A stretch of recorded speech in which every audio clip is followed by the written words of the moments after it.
Hello. Welcome to the Call It Like I See It podcast. I'm James Keys, and in this episode of Call It Like I See It, we're going to take a look at the apparent disconnect between what the numbers are telling us and what economists are telling us about the economy and how it's doing, which, is that it's doing pretty well, and the negative view of the economy that's reflected in both in recent polling and then just general consumer sentiment that we see, people talking about the economy and so forth. And later on, we're going to react to new evidence that has been discovered that confirms, or at least that is purported to confirm, that the Vikings were traveling back and forth to the Americas at least 500 years, or in the period 500 years before Columbus came to the Americas. Joining me today is a man who has all the inside info, whether it be on the economy or the Vikings. Tunde Ogunlana. Tunde, are you ready to give us some of what you heard through the grapevine? No. You know what kind of violation that is in my professional life? Yeah, I guess that was quite a setup I did. Yeah, you set me up as an attorney. You shouldn't be doing that. And for the audience, I have securities licenses for investments. So yeah, inside information and sharing it is not something. You don't want to hear your name and those words in your name at all. I wish I had all the inside information. You think I'd be working or doing anything right now? I'd be, You'd be able to bought somewhere. Bitcoin at $10 and cashed out at $66,000 and been done with it this whole thing. Go. So yeah. There you go. So we're recording this on November 20th, 2023. And I want to jump right into the discussion. Tunde, economists are saying that our economy is booming, or at least doing very well, at least, with the indicators they're looking at. But the public seems to not agree, and they seem to be down by and large on their economic prospects and just the direction the economy is going. So looking at, just the numbers that we're seeing and just the economy itself, what do you see? Are we looking at something that's good, or are we looking at something that's bad? You're looking at something that's something. How about that? Because it's a good point to ask it that way. And, in preparing for today, I kind of realized that if you look at if you just, let's say the last 120 years of, let's say from 1900 to now of U.S. economic history, I mean, we could take different slices out and you could probably go, if you had a time machine, go back and ask people how they felt. And you're never going to find a time when 100% of the people you ask say everything is great and this is the best economic condition I've ever felt. You're going to find times where people definitely probably en masse feel that it's a lot worse. I could think of periods that are well known, like the Great Depression, or more recently, the Great Financial Crisis back, 08 through 2010 period. But even when we look back historically, when there were times of boom, like the Roaring 20s, for example, is a well-known era of boom. The 1990s during the tech.com phase. And then we could even say we've just up until last year and the market correction of 2022, which means a downturn of more than 10%. We had the longest bull market in U.S. history. And, we can maybe look at the pandemic as an artificial blip because that wasn't really a business cycle downturn for that short period. That was the pandemic. But you're looking from about 2010, 2011 to 2022. I mean, we had an unprecedented run in economic growth. And so we can all acknowledge, because we all just lived through that period, that not everybody experienced the economy the same way, even though many people were doing a lot better. And we'll talk about that in terms of the increase in some of the shares of wealth and who shared in that. We all know and acknowledge there were a lot of, from the 99 percenter thing and the Occupy Wall Street in that time of the great financial crisis, all the way till recently, the debates about minimum wage and labor strikes and all that stuff. So again, this is where I say the economy is complex. As the world gets bigger, there's more people and more wealth sloshing around. It gets more complex. And so, I think the economic data right now looks pretty healthy, but in general, and we'll break that down. But we can't assume that everybody's feeling it the same way. Yeah. No, I look at it in two different ways, and it's kind of piggybacks on what you said. There's two different conversations that are being had.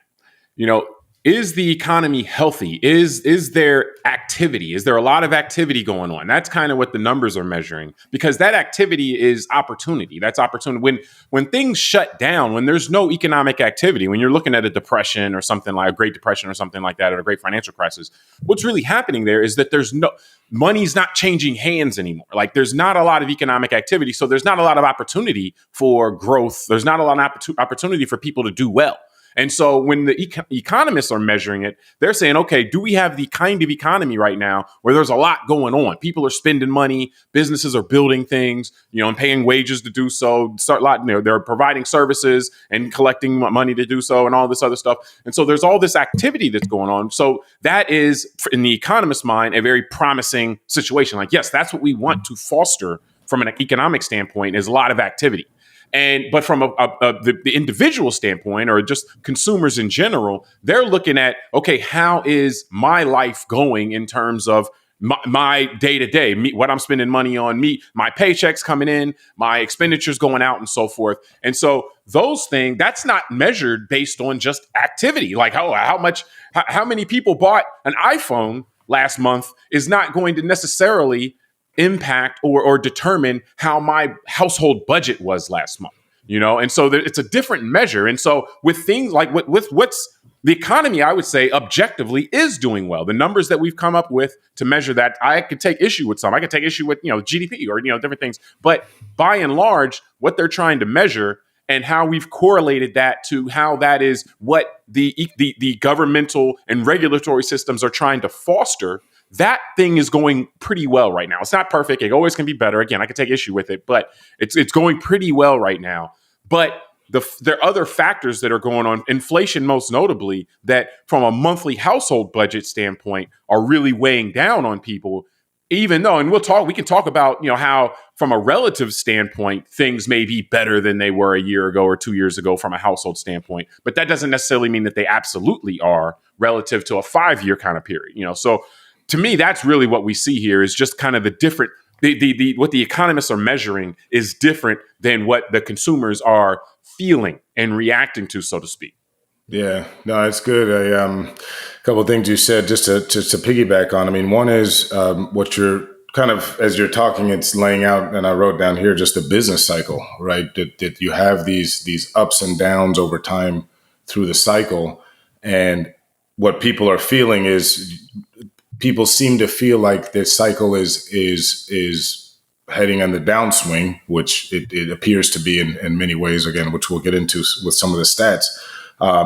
Even though that on the top line, a lot of those stats look pretty good. And like you said, when such a big economy, especially where you have different pockets of, let's say, wealth and resources throughout a vast country, you can have it where the numbers look good, so to speak, but not everybody, again, like we're saying, is sharing it. And then you're talking, I think that's inevitable almost. That's inevitable. Yeah, no, like it's not going to be, as you pointed out before, even in a boom time, everybody or 90% of people aren't going to report like, oh yeah, this is the best economy, this is the best times ever. Like it's just not it's not really going to happen. Well, and I think you point to something very interesting, which is, the system, right? Like the idea that we live in. I mean, you made a good point the way you described this, which is money changing hands. I wrote it down. Creates an opportunity for activity.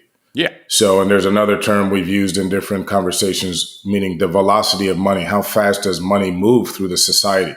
And what you don't want is money getting stuck in certain places. But that ability for the money to move and the opportunity doesn't necessarily, just because we say the opportunity for money to move is good for the economy, it doesn't mean that the money is directed, and we're not saying that the money is being directed in a certain area. It's just the ability for not to stick and move. Well, it's really that the alternative is so bad. The money getting stuck, which typically in a capitalist society, the money has a tendency to get stuck if it's not by force of regulation or tax or whatever brought back down. If the money gets stuck, we know that's bad. And so it's not that money moving solves everything. It's just without money moving, the absence of money moving creates a really big problem. But I'll throw in one other thing real quick, though, and that is that the economy has been doing well. We can objectively say that that's true because what the Fed has been doing with the interest rates is indicative of that. The Fed has been trying to slow down the economy. for a few cycles now by raising interest rates. They're saying things are too hot right now. You've had a lot of colorful analogies with this, but they're trying to slow it down. They're trying to, this is too much. And that the economy overheating like that is what was creating the inflation, that plus some external factors. But nonetheless, the Fed has been trying to slow down the economy for all this time by raising interest rates. So we know, what are they trying? They wouldn't be doing that if the economy was already moving too slow. And again, that's on the macro level that is moving too slow. But again, how that's felt on an individual level is not going to necessarily line up apples to apples. Yeah, and that's a good point you bring up because, again, going back to the idea of business cycles, and this is where, the general public could probably use a little better understanding of just economics like in this way. And it's funny because I remember being a freshman in college and I didn't really like macroeconomics 101 when I had to take it as like one of the general classes they forced you to at the time. But since then, I found it, obviously very, very important to have a basic understanding. And I've come to find it interesting because it's really a reflection in a sense of kind of the collective psychology of the society. How, things like supply and demand, when you're talking about markets, let's say like a stock market, greed and fear. So it again lends itself to this idea that the current form of kind of regulated capitalism that societies have kind of created over the last few centuries seems to be an area that can allow for human freedom, movement, things like that in a much better way than monarchies, dictatorships, other forms of economic experiments like communism, things like that. So even though it's imperfect, this seems to be a way, again, that human societies can ebb and flow. And I think, to your point, this is what's not understood well is the central bank being kind of adjacent to the government apparatus, but not controlled 100% by the government. And I'll get into that in a second because the ability for the central bank to use interest rates like a lever, that when, like you said before, when there's no movement of money, like what happened during the crash of 2008 through 2010. Remember, real estate's down 50%. Banks were cutting credit lines. No one had money. I mean, if we remember, and those of us that live in large metropolitan areas, you go to restaurants, they'd be empty.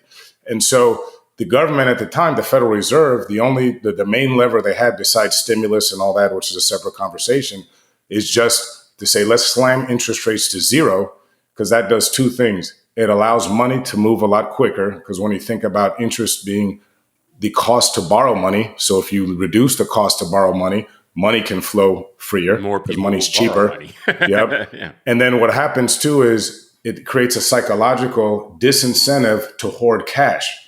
Because again, this is where history is important. We've learned these lessons already through the last 200 years, through bank panics in the late 1800s, all the way to the Great Depression, when we had, remember, what was called the run on the banks. People got so scared that from an emotional standpoint, it's like a squirrel hoarding nuts for the winter. People take their cash and just hoard it. That doesn't do the system any good because, to your point, James, the money's not moving.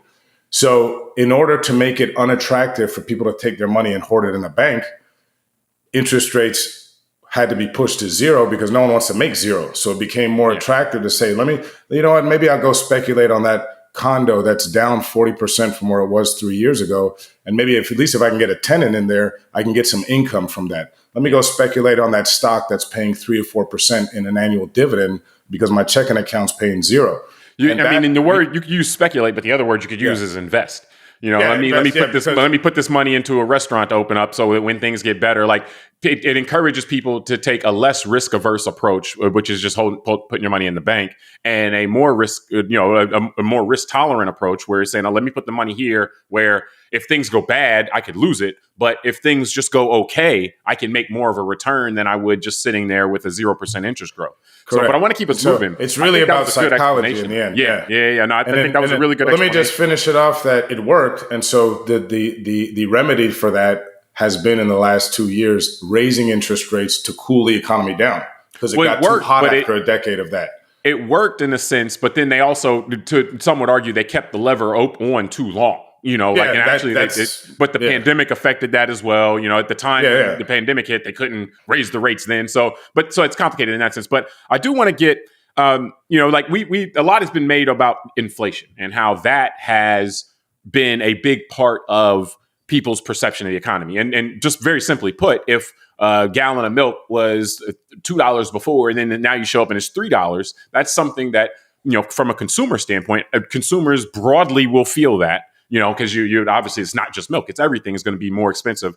We'll feel that on a week to week basis. And that will affect their perception of how things are, because whether even if they're making more money, if they're not making more to keep up with the cost increases for the things that they're buying, whether it be, again, consumer goods or whether it be energy prices and so forth, then they're going to feel like they're falling behind just due to inflation, period. And so I want to look at that and just other factors beyond inflation. And tell me, what do you think are the key things that are driving this negative perception of the economy? And again, now we were talking before about the actual economy. Now I want to look at the perception of it. So, kind of what are the factors you think that are driving the negative perception of the economy that, like I said, or like we were just saying, isn't necessarily 100% tied, 1-to-1 to actually how the economy is performing? Yeah, no, I think there's two main tracks I see. One is the reality that we just lived through, which was, I would say the global shutdown in 2020 was unprecedented only in the sense that the whole world, we had the global technology and the global connection that the world actually was able to shut down at the same time for the first time, 8 billion humans, and all the businesses that move stuff around. Unlike, let's say, in the 14 or 1500s when you had the plague in Europe. Europe was shut down, but China was fine and the Aztecs were fine. So it's just that this was a time in world history where we could all shut down at once. And we all know the story. That screwed up supply chains, and then it caused a couple things. Like you just mentioned, you got into it right before we got on this section, which is it kind of forced the Federal Reserve to have to put interest rates back to zero after it had started, like you said, tightening a bit. And going the direction to take the foot off the gas pedal of low rates. This reversed that course. So it created another potential for an asset bubble after the initial scary part of the shutdown.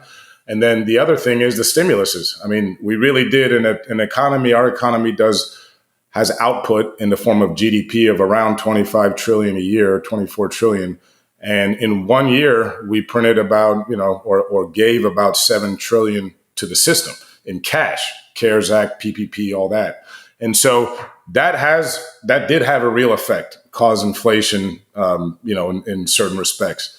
And then if you just inject that much money into the system, it's going to, create the effect. There's going to be more money rolling around. So generally speaking, if you put that much money in, there's more money going around, your money buys less. Just as a matter of supply and demand, so to speak. There's more money, so your money buys less. And that's where the basic understanding, like I mentioned, of the kind of the macroeconomics of supply and demand come in. I did want to comment on that, just real quick. I'll kick it back. But the reason why it's good for, and this isn't for everybody, but for more people than less people to try to understand some of these basics is because we participate in governance. And so it's helpful if you can evaluate what candidates are selling. Again, not everybody's going to do that. Many people are just going to go for their gut. But people who are inclined to and have the capability to, it's good to kind of get a basic understanding of these things, because if this is government of the people, by the people, for the people, there's an obligation to the people as well that comes with that. But go ahead. Yeah. No, that's a great point, because it'll help us segue into maybe the next part of this conversation, which is, I wasn't going there, but where I'm going is going to potentially get us there, which is, it's a good reminder that we live within a system.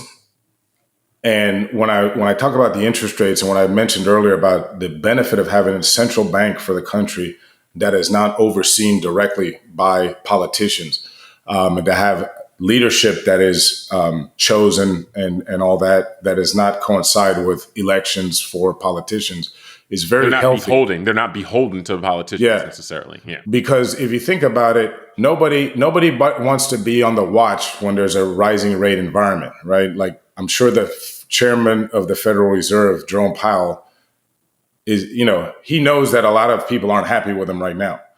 I'm sure the president of the United States today would prefer that rates weren't going up under his watch, because as the leader of the country, he'll most likely be the one that the population blames for this. For the but effects as we're discussing, of the rates of the higher rate environment, the effects of correct. the higher rate environment, they're going to blame the president. Yeah.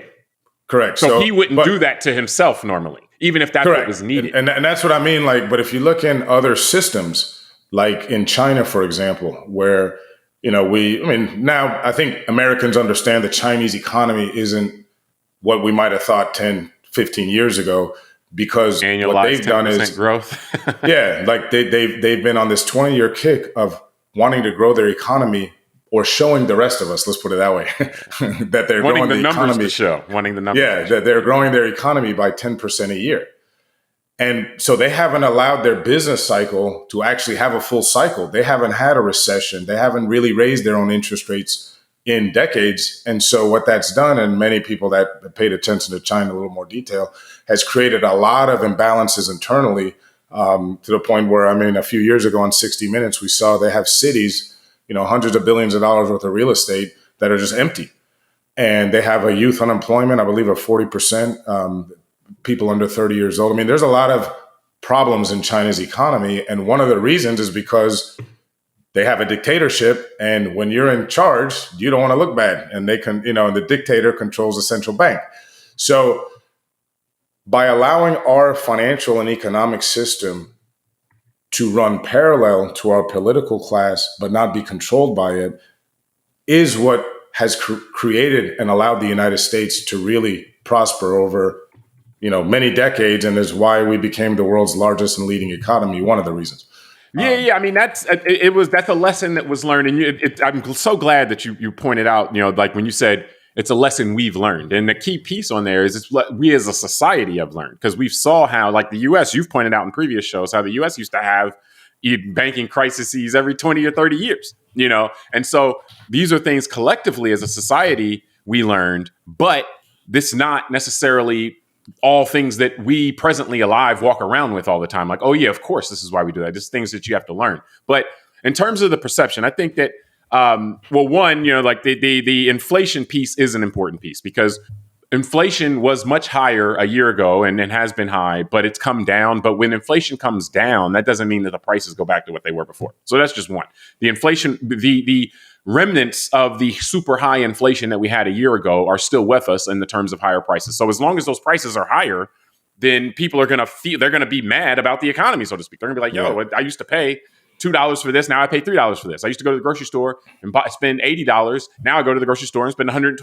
And it's like, well, of course you're going to be down on the economy if that's the case, particularly if your paycheck didn't keep up with that bump. I think there's some other things going on though. And I want to kick it back to you, get some of your thoughts. But one of the things that I think actually drives this is or in addition to the inflation, is just how we talk about the economy. I think that from the perception standpoint, the way we talk about the economy, it's always focusing on the disaster around the corner. And so I think that kind of conditions people to always be looking for the disaster around the corner and saying, oh, well, things like my whole life, it's always been presented in the economy that things are about to get bad, and whether that actually happens or not, you're always on the precipice. And I think part of the reason for that is just that is a message that it gets in you. I've said this in many a show, that how the media is a business, and the news media in particular is a business, and so they do craft their messages in ways that they think are going to get our attention. Now, some people do this in more sinister ways than others, but all of them are trying to keep our attention. And so, a message, if you see an advertisement for the news, join us next. The economy's going great. Everybody's doing great. People aren't going to be as interested to tune in and watch that as they are. Join us next. We're going to talk about how the economy is 2 steps away from falling off a cliff. That's like, oh my God, I got to turn that on. And so that we're always going to be presented to us like this in a news media that is competing for attention.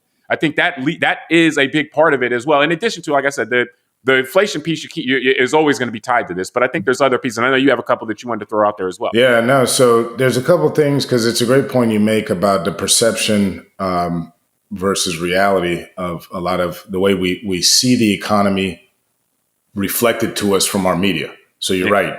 If we have a media that's already set up for outrage and catastrophe and basically wanting us to constantly rubberneck like it's an accident on the highway, Because they need attention, because they need to sell ads. And like we've talked about with other discussions in our culture, right? Like it's they do it in politics. There's a lot of ways that the media tries to contain our eyeballs and our attention. And you're right. With the economy, it's no different. It's the constant. I mean, if I look at my news feed on my iPad, I mean, honestly, if I could put it on the screen right now, we'll probably see 10% of the articles that say the stock market's going to drop by 60%, another 10% that says it's going to drop by 20%, another 10%. And there'll be a few that say the market could boom over the next 6 months or something, but most of it will skew negative to try and get people's emotions up. And the ones that are positive will say, click here and we'll show you how to take advantage or something like that. Yeah, exactly. There's always some. It's always some attention getting. Yeah, and so that's the thing. I want to make it real quick. When we say the media, most of the media is set up to get our attention, and that's the point. Like movies and sports, and we're talking about news media in particular, where that kind of perverts the system a little bit. When that's where they're the information gathering and reporting apparatus. If they're stuck on attention, and their metric is attention, where it creates this effect. But go ahead. Yeah, no, and I think part of it is because we're so glued to our screens now, and images are so important for us, and just the way people talk and the way that all these screens come on, and and it's the stock market and it's down, and they know what colors to use, the red and all this, and we're kind of like deers in a headlight. We're trapped, and so, and I think that makes people a little bit more. They're kind of at the whims of the headlines and how they feel about the economy versus like we're looking at a macro look and say, okay, over the last decade, everybody's done, not everybody, but the majority of the society has advanced and done well. And so one of the areas that I think, like we often talk in different conversations, cultural stuff, historical stuff, that a lot of things are not a zero-sum game. But in certain economic conditions and examples, there are zero-sum instances where you got to make a decision. And again, you made a good point bringing up earlier about the period of the pandemic. And let's go back there for everybody listening or watching us right now, because we all lived through this. It was only 3 years ago. So remember, March of 2020, the world was told to shut down. Remember, by June and July, I remember we were losing in the United States 12 million, 8 million jobs a week. Remember that? Yeah. And I mean, I really thought that we could see another Great Depression there where you could see 40, 50% of Americans unemployed. Years long, key piece. Correct. Like not a couple of months, but years long of just, because of the system, or to your point, recession. Yeah. Money wasn't moving. Remember, that's your point, right? There was no velocity. Everything, remember, container ships were stuck off the coasts with oil, and oil for the first time hit negative $40 a barrel. The first time in history, oil went negative because the markets saw at the moment there was going to be no use for oil. They couldn't even deliver it because no one was going to pay for it because they didn't want to get the guys off the ship. Maybe they had COVID. So we had a very disruptive time. So the zero-sum part where I'm getting at is there was choices by our leadership at the time, between administration, between the Fed, all that, where we could have done nothing and done this. The example was 1929. After that crash, the Federal Reserve did not print money. And we saw, like you said, we saw a decade of really tough economic situation that unfortunately took World War II really to get us out of that. And that had its own consequences. But so the other choice was, okay, well, then we got to do what worked in the great financial crisis is slam rates to zero and print a bunch of money. That has its own consequences. That's really my point in bringing this up, which is now we're living through those consequences. I don't know which one would have been worse. Maybe people would prefer to have 50% unemployment and a decades-long depression versus trading GameStop and Bitcoin during 2021 when it was fun and all the money was sloshing around. I don't know what people would prefer. It's either going to be, from what we've seen, it's either going to be the asset bubbles and the inflation, or it's going to be the decade or 5-10 years long of depression. It's going to be one of those two, basically. And if the government's going to, the government either chooses action or inaction. And the action is kind of the Keynesian, when the private sector shuts down, the government makes it an easy money environment and prints a bunch of money versus, and then what they're supposed to do is when that crisis is over, they're supposed to then stop, raise tax rates and raise the interest rates. That's what we didn't do since 1980. Well, the politicians are supposed to do that part, and they learned that doing that part will get them voted out. No, and so, but it's a good point. That's why I say, like, that's an example where we did have a choice. Yeah. The system, our leadership could have said, okay, you know what? We got too many deficits. The deficits are out of control, all that. Let's use this as a time for austerity, like we told the people in Greece to do back when the European Union was having issues. And let's do that in America, and everyone's going to hurt. And we didn't. We said, okay, let's not do that. And let's make sure people can eat and that, PPP loans, businesses can pay employees, all that kind of stuff. But what's interesting as we talk here, I realize both have the risk of creating populism and populist revolts. Had you done the Depression route, we would have had the 1930s again, where you did get populist movements and the rise of Mussolini and the Nazis in Germany and all that. And now, if you do it this way, it creates inflation. I just saw that this was past weekend in recent days, the Argentinians voted in a populist leader because they have. Think about, again, I don't want to compare because we have inflation that we're not used to. So that's what hurts. But we're lucky we're not in their condition. They have 143% inflation over the last year. Wow. So inflation from the asset bubbles can lead to populism, as well as depressions and unemployment, mass unemployment. So that's the whole point of the system, is to kind of keep things within the equilibrium. And that's where the business cycles are important to let them play out. Because if not, if you're going to have a democracy, it's going to be destroyed by the populism. The only way to not do it and to control, not have the business cycles play out and control everything, is going to China model, which is ultimate authoritarianism. And in order to control the population when they get upset, you just need to shut them down. Yeah. So again, none of this is like, there's never a perfect way to deal with this kind of big society. The way you illustrate it is really good in the sense that, for a free and open society, what you need to do is keep the business cycle kind of within. If my screen is the meeting, you got to keep it within. The ups and downs have to stay inside the screen and not, not go too high or not go too low. Because once you do that, then you're at risk of these other things, these other types of public dissatisfaction, leading to the popularity of leaders that are offering easy solutions that typically don't involve maintaining a free and fair society, so which takes you down a whole nother path. But the other thing I wanted to mention, actually, and this is a different kind of track than what you were on, but I think it plays a role here. One, I'll say briefly, but the two things I'm going to say are different.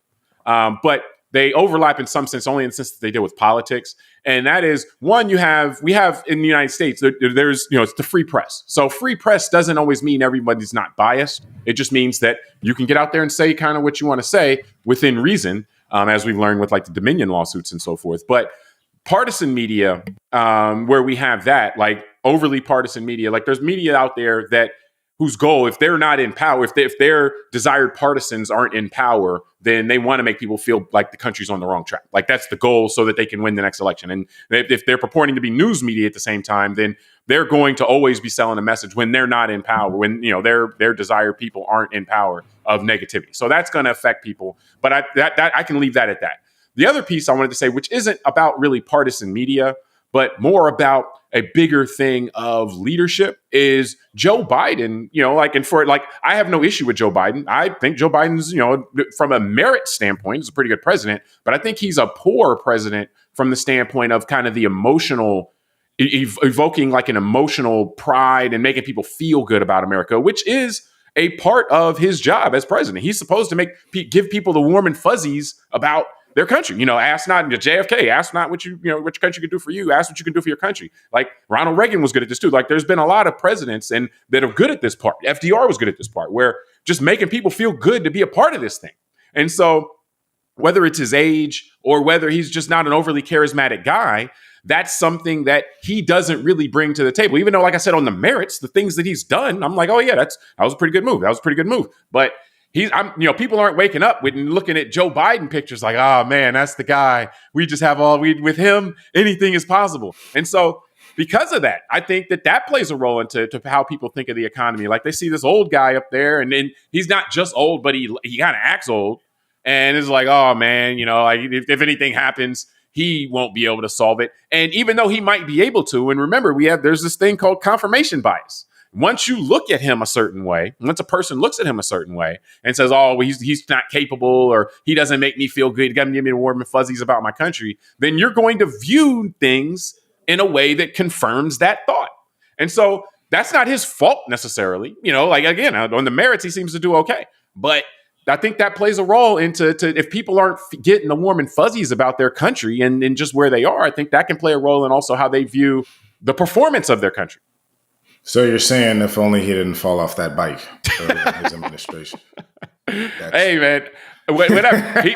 He needs more speech writers or whatever. Like, he needs to put more into effort. If he's capable of it, put more effort into making people feel good about their country and what's going on. I mean, and that is a part of it. And a lot of time the brainiacs don't account for that. Like, they're just like, oh no, we got to deliver these numbers and we got to do this and that. And it's like, well, no, part of this is just making people feel good about what's going on. That sounds complicated. Whether actually he should just stay off his bike. Well, the thing about it is you can make people feel good about what's going on, whether things are really good or not. It's just it's a feeling thing, but it's, what we'll do. Remember that movie, Edge of Tomorrow, with Tom Cruise and Emily Blunt? Yeah. And they had those suits, the Mechno suit.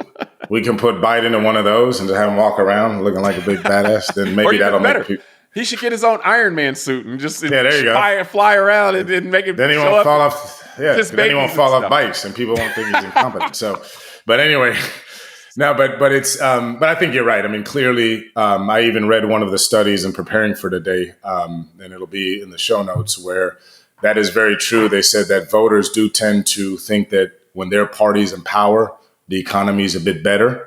Yeah. Whether the stats are true or not, I found it interesting that. Well, that's on the first point. The partisan point is the first point I make. No, but what I found interesting is Republican voters, they found, are 2.5 times more to feel that way when their party's in power than Democratic voters are. Yeah. Stimuli. And I thought about it. It's not necessarily, I think, only a phenomenon amongst Republican voters. I think because in you and I's lifetime, and probably prior to that, Republicans were seen more as the business party.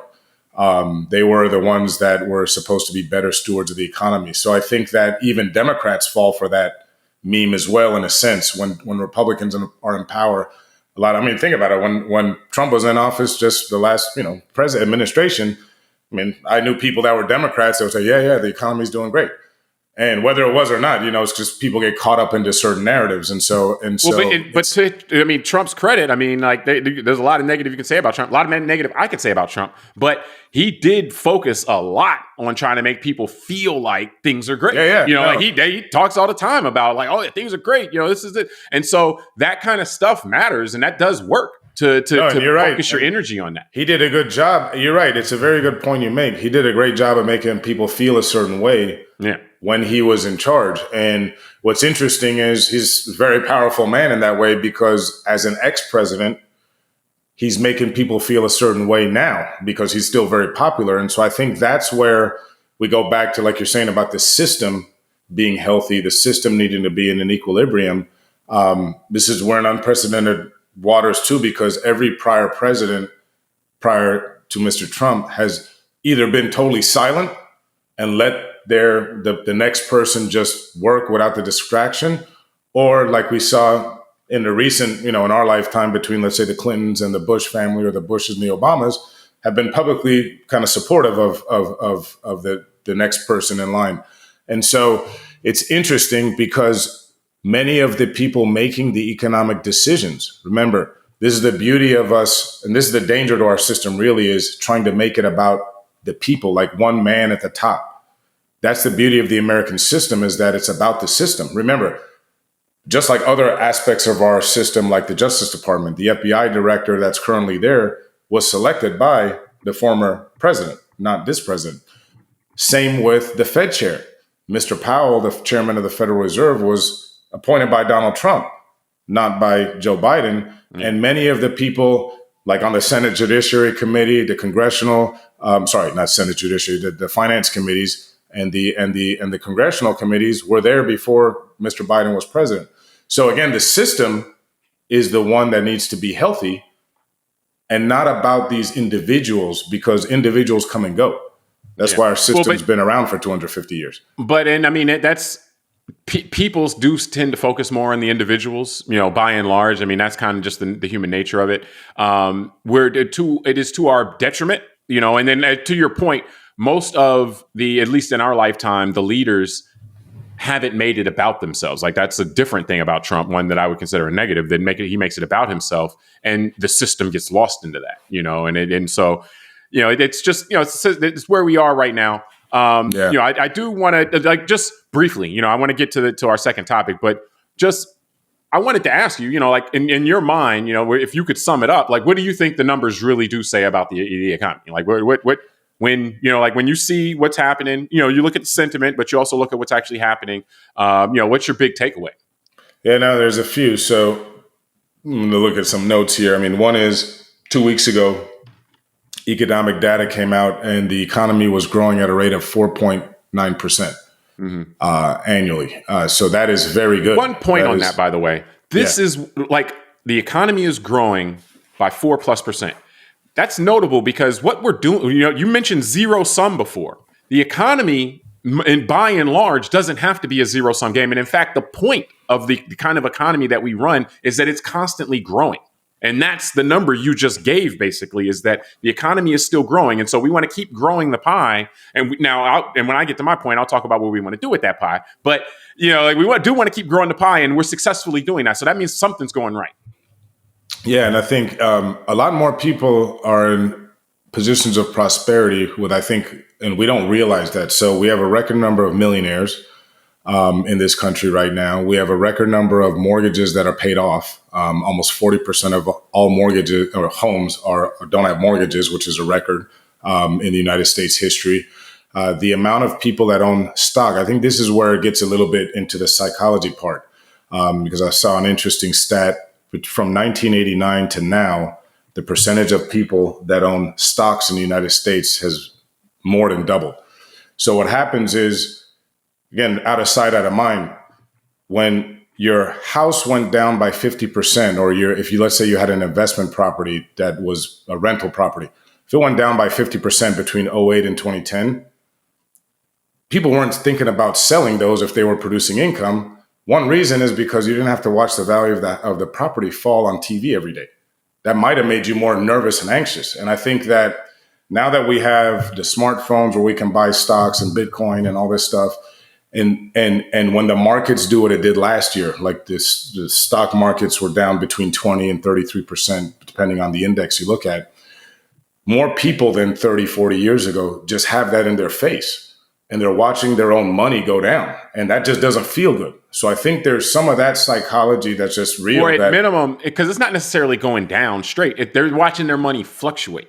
Correct. Like, they're seeing it go up and down, up and down. Yeah. And when it goes up, or when I say when it goes down, you feel it a little more viscerally than when it goes up. Like, it sticks with you more when it goes down. Yeah. And that's a conversation I've been having with people recently, which is, as of right now, the market hit a high back in late December of 21. And here we are in November of 23. So we're about to be 2 years where the market has not been able to recover. So you're right, James. It feels like for a lot of people with 401ks, Fidelity and E-Trade accounts and all that, I'm not doing anything. My money's treading water. And it feels, because remember, as humans, it's easy to compare what happened recently off of the heels of a decade where it felt like every year, generally, your money went up a bit, right? You can look at your statements and people were positive when you turned on CNBC and Bloomberg. The largest people are negative. Bull market in history. Yeah. So I think that has a big effect on people's psychology and feelings. And I'll hand it back here. And this is a whole other conversation. But the stock market is what's called a leading indicator. So the stock market is already forecasting troubles ahead, which makes it feel a bit disconnected because, like I said, the GDP right now and the economic numbers seem very good. So people kind of say, well, if I'm seeing all these stats, how come my portfolio's down? Yeah. And that, again, creates a bit of a dissonance and distrust that people have just with all this stuff. Like, you keep telling me it's good, but everything, when I open my account, it doesn't feel good. So, well, to sum up your point then, is that it's complicated. It's complicated. Like, the economy itself, and you can imagine if you're just in the United States, you're 300. I want to be told it's easy and simple. So give me that. The numbers try to boil it down, but the numbers they're not going to capture everything. And to me, I think the numbers give us a picture that indicates that at broad strokes, what we're trying to accomplish is being accomplished. So that's a positive. But I do think at all times there needs to be more effort being made in order to make sure that the spoils are being distributed throughout society in a way that makes sense. And that's something that that's the other piece about this, is that if the economy is booming, but the spoils are all being concentrated at or near the top, then you are going to have large numbers of people that just aren't. They're like, no, this is not this. I'm, living. I'm down to mere sustenance. Nothing's different from me from 5 years or 10 years ago, all this booming stuff. Some of that is the nature of, okay, well, let's figure out how to get involved in all the stuff that's booming. But some of it is just the system does need to bring everybody along with it, and that's the beauty of different parts of the American history when you had like 50s and 60s and you create this large middle class and so forth. That's not something that happens organically. There has to be effort and regulation that does that. But that creates for a better and more just society, as we've observed, and allows us to avoid some of the social and political kind of upheavals that tend to get societies when things like I said, when they get too high or too concentrated or get too low and too desperate. So, but I do want to get us to our second topic today. The second topic, something you shot over my way, which was very interesting. And I didn't think it was news. I was like, oh, but I remember learning about this. And that's just that the Vikings are thought to have made it to the Americas in the years, or decades or centuries leading up to when Columbus came. But apparently that was, from what I understand now, that was kind of legend or kind of, word of mouth type of things. It hadn't been confirmed. But now it's been confirmed in terms of looking at some of the wood that was being used in Greenland or Iceland and so forth by the Vikings, and that they were making the jump all the way over. So what was your reaction to seeing this? I mean, because so much, is of kind of our modern myth is about Columbus sailing the ocean blue. And, it's particularly in the West, in terms of what he did and then opening up the West to kind of connect with the rest of the world, so to speak. But, so what was your thought on this kind of, this revelation? No, I was actually really fascinated with this. Like you said, it's not the first I've heard that Vikings and certain Europeans had made it to North America prior to Columbus, but it was a good reminder. And then, like you said, that's one thing I find fascinating. Quick digression, which is the continued acceleration in technology is allowing scientists, archaeologists to really discover a lot more. So like you're saying, the ability to break down the DNA of certain species of timber is how they're able to now see, okay, this timber really actually originated in North America. So how to get over here? Yeah. Somebody must have, in their boat? And then they, correct. Yeah, exactly. And they can also find evidence that they were harvesting them, farming them, all that kind of stuff. So, to me, I think we're going to continue to learn more as scientific technology improves, and just the ability to discover these cool things about human history. And so the other thing that it reminded me was history is written by the winner.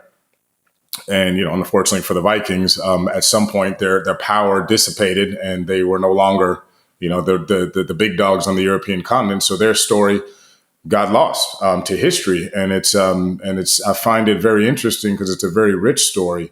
And so one of the things that I think it made me realize in thinking about it is because we have so many conversations in the United States now about history, right? And whose history can be told. And we live in a state where they have banned certain books in schools, and they have made it, I don't want to say illegal, but teachers are getting fired for teaching certain aspects of our history as a country. And some of the reasons given are that there's a point to add to there. The books are being banned not because they're not accurate. They are historically accurate. That's not being contended. It's just about the way it makes people feel.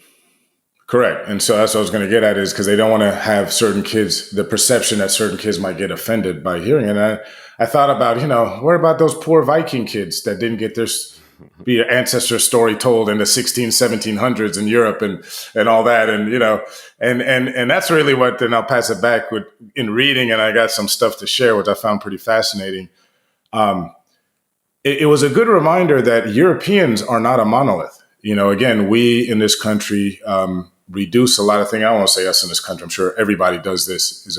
We reduce things, right? Like a lot of people think Africa is one country just full of black people, or that Asia just has China there, and there's like they don't think about Thailand Whether and one Vietnam and country these or other not, cultures. yeah, not whether Yeah. one country, just a monolith though. Like they wouldn't Yeah. necessarily go, oh, there you have the Eastern Africans. You're looking like the Ethiopians versus like a Nigerian, a Western, like, Yeah. and how different they are, so to speak. Yeah, and reading and getting reminded about the Vikings and that history was like, wow, man, Europe had such a rich and diverse cultural scene before, the spread of Christianity and all that. And it's just really fascinating, all the different pockets and then how sophisticated the Vikings really were. So to me, it was very interesting. Yeah. I mean, to me, the big takeaway was because there's also been reports and studies into whether like Africans made it to South America or Central America, or whether Polynesians made it, on the Pacific coast on the other side, just different cultures that had contact with the Americas. But what I think Columbus does still remain a, kind of a turning point. And what I would say for an obvious reason, which is that when Columbus came, it was a decision to not just interact a little bit and then go about your merry way. It was like, hey, we just need to make this ours, And so I think the this Vikings evidence that they were in the Americas doesn't upend that part at all, because they didn't decide, hey, let's go make this area in Quebec because they have these trees. Let's go make it ours. Let's go kill the people that are there or subjugate them and then, make it ours. So some of it is just the nature of that culture, the culture that Columbus was a part of, which was about, spreading the religion, or at least under the guise of spreading the religion, growing the treasury of, the Spanish, or whatever, or all the, competing European powers. Versus the Vikings, were in more of an exploration mode. I'm sure that, the Vikings, their story about the Vikings and, kind of the things they did when they'd show up sometimes, but it wasn't a sense of we need to control this other area, so we need to go and change it, so to speak. So that piece about it stands out. Like that, if we would have found out that the Vikings sent raiding parties and settlements, and like that, to me, would be that would upend more of the understanding we have at present than this. But I do find it interesting, though, and when I learned about this in the past, or just, that this was a thing, or that possibly was a thing, the thing that stood out to me just looking at the map is that it seems like it would be much easier for the Vikings to get to the Americas, because they're hopping. There's Iceland, there's Greenland, and then when you get to Greenland, you're not that far. There's not that much water. Now there's more ice up there. The sea is probably treacherous, but open sea with the kind of technology they had. Open sea was tough already anyway. It wasn't, They didn't have radar and stuff like that looking at where a storm was. Hey, let's go around this storm, or like they were just going out there on a wing and a prayer, so to speak, or I guess on a, and in a ship and a prayer. So, there's still that risk anyway, but ultimately I think that it's always good to have a better and more broad understanding of history. So, I mean, I'm all in favor of it, but it didn't to me upend as much as, I would think that it could be seen as upending our present understanding. Yeah, well, I think it would be nice if we continue to explore this type of history. I mean, I found just reading about the Vikings fascinating. I mean, number one is they only seems like around for about 300 years in terms of their real power. So the fact that they're still remembered throughout history says a lot. Like you said, understanding the Scandinavian coastline, those areas of Sweden, Denmark, all that. I mean, that's some serious seas. Yeah. So to be able to navigate those kind of seas and that type of ocean, again, these aren't because they lost in history. The others wrote about them, and of course, the people they were invading didn't like them. That's why we think of them as barbarians and all this stuff. But clearly, they had a very sophisticated culture and the ability. I mean, if you can build ships and you can have people that can spend time, navigating and learning how to do all that, that means someone's got to feed them, someone's got to clothe them, which means then you have to have a robust farming and agricultural situation going on. You got to have a lot of trade and supply chains, meaning you have then relationships with your neighbors. So they were a very advanced society. And I learned actually a bit in studying. I'll just give some of the nerdy stuff here. One is they served as mercenaries for the Byzantine Empire, which was the empire that kind of took over after the Romans. Yeah. And I had no idea of some of the extent to which they went east. I knew about, like you said, we kind of knew about this stuff with North America. Archaeological evidence that Vikings reached Baghdad, the center of the Islamic Empire. And the Norse regularly traded with, I didn't know that, seal fat was used as a boat sealant. So remember, seals don't live in the Middle East. So how did the Turks, the Greeks, the Egyptians get the supplies to make their own ships? And that's what I mean. This global trade, or we talked about in the first part that, the world was shut down in 2020. It's the first time we could shut it down.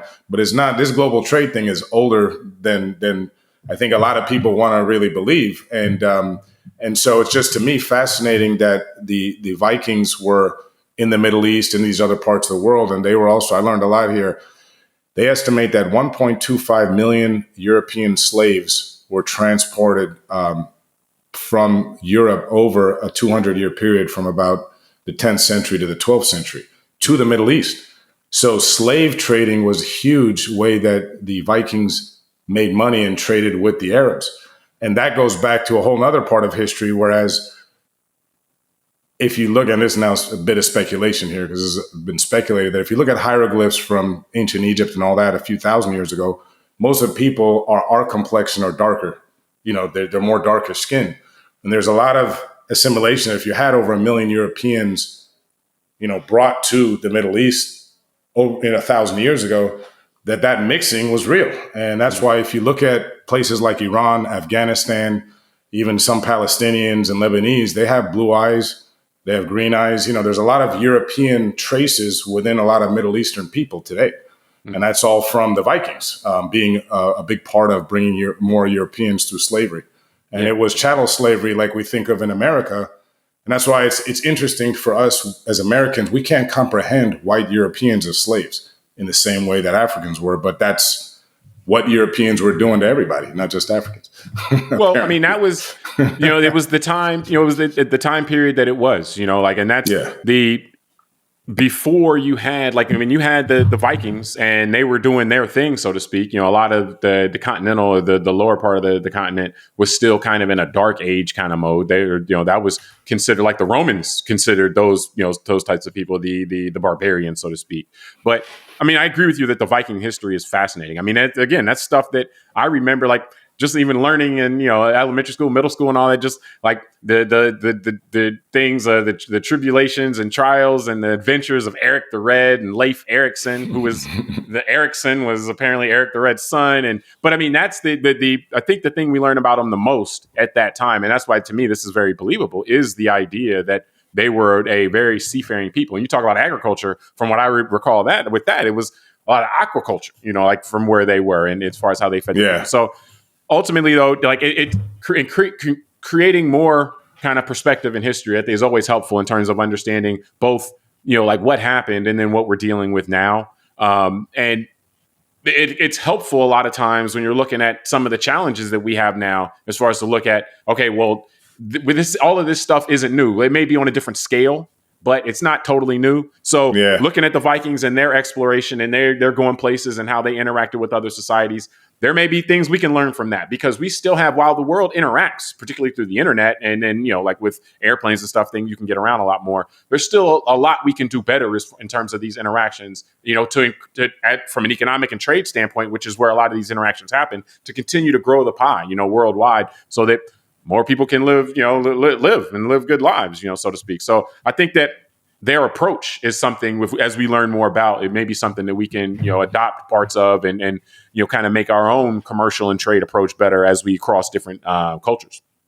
So, but from that. And the last thing for me was, I was just going to say real quick that I learned that the Vikings actually were mostly Slavic. Again, learning that all people are kind of mixed up. There was a lot of migration from Eastern Europe into Scandinavia before the 10th century. So a lot of that, Interesting. But what I was going to say to finish this off, maybe what happened to the Vikings is that Eric the Red fell off his bike. He lost he couldn't inspire the people anymore. So, but no, I think we can wrap it. That's what it was. I'll connect. I think we should. But we appreciate everybody for joining us on this episode of Call Like I See It. Subscribe to the podcast, rate it, review it, tell us what you think, send it to a friend. Until next time, I'm James Keys. Tunde Ogunlana. All right, we'll talk to you next time.